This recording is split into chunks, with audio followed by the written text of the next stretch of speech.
Welcome back, ladies and gentlemen. Today I'm going to be using this root trainer. It's a really good tool, this. They're not that cheap, but they do work out well. I've had this for a few years now.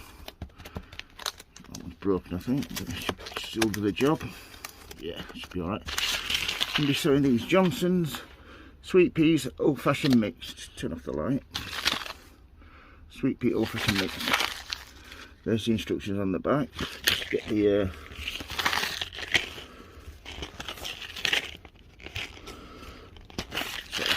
there we go. That's the instructions. January to March or September to October. Pot seed compost, blah blah blah. There you go. Flowers May to October. Pick regularly for longer flowering. I love old-fashioned sweet peas because the scent you get off them is absolutely brilliant. You can grow them in the borders, up canes. You can grow them in planters. I'm going to be showing you how to make some of my vertical planters this spring. I'm going to be training some of these up from the bottom pots because the scent is absolutely great near the windows. It just fills the house. It's absolutely out of this world. So yeah, let's get these open first. You can soak these if you want, but I find that they germinate quite easily without having to soak them. So let's set up, shall we? Oh, that's okay. There we go.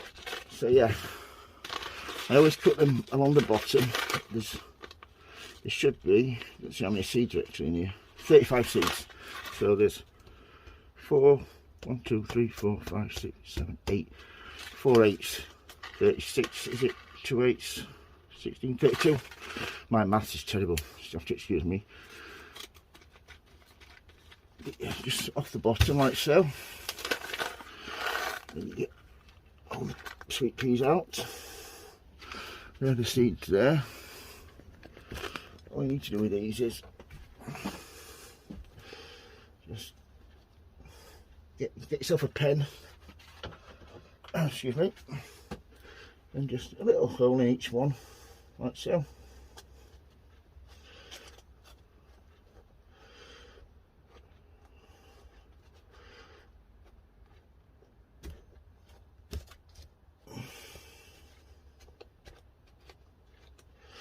Then all you do is just one pea in each one. If you drop the odd double in, it doesn't really matter. Once these start growing, what you need to do then is just nip out the tops.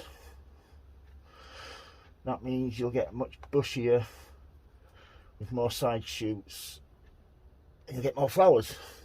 I mean, the professional growers basically go for a few really good flowers. They want less is more sort of thing. They want bigger flowers and better quality, but I'm quite happy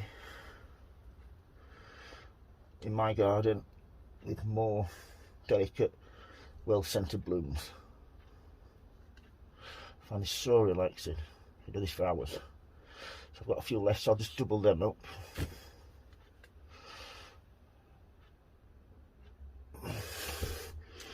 And all you need to do then is just go over like so, bit of compost.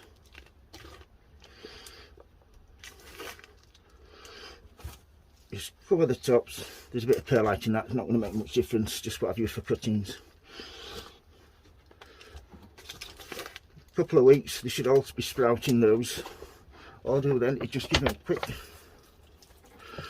water from the top.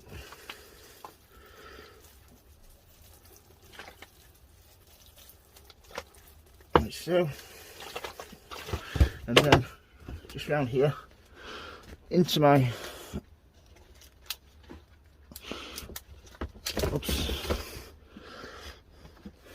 into my watering tray. Put a bit more water in there.